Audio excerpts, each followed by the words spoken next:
Здравейте, приятели! Добре дошли в моя YouTube канал. Днес за вас ще направя пълнени пътладжани на фурна. Да започваме!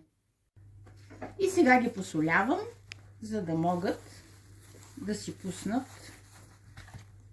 веществата, които не са особено желани. И да ни горчи.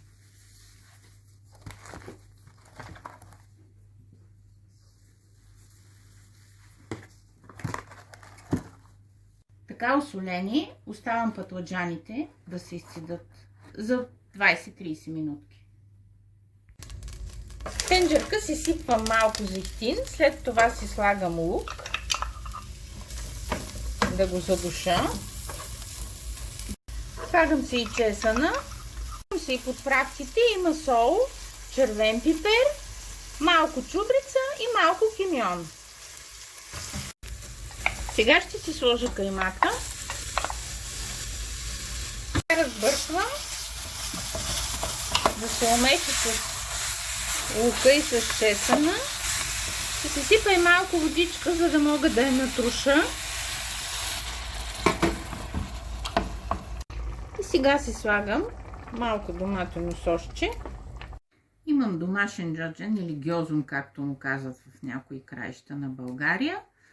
И пресен копър домашен. И си нарязвам листенцето, колко се може по-ситничко. И връхчетата копърче си нарязвам. Сипвам си малко зехтин в тавичката. Пътладжанчетата вече пристояха, изплакна ги от солта. И си ги нареждам в тавичката, да мога да ги запека. Някъде около 15 минутки ще бъдат във фурната. Пътладжанчетата ми се запекоха.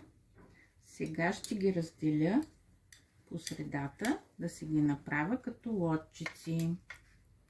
И да направя место, да мога да си сложа каймичката.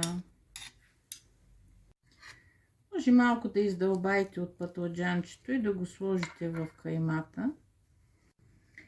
И сега с приготвения пълнеж започвам да си пълня лодчиците от пътладжан. Ето, напълних си лодчиците с пълнежа от кайма и подправки и след малко ще сложа още доматен сос около тях. И си сипвам сосчето около тях. И си слагам малко магдановче, пресно и джодженче. Така приготвените пътладжани слагам във фурната за около 15-20 минути да се запекат. Приятели, нашите пълнени пътладжани на фурна са готови. А сега да започнем с презентацията. Взимаме пътладжана и го поставяме в чинийката.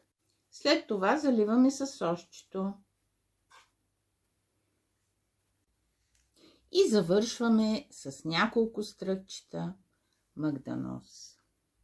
Приятели, ако ви е харесала рецептата, споделете я с ваши приятели. Направете я за вашето семейство.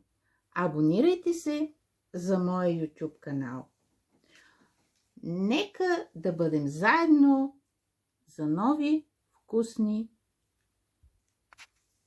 гозби.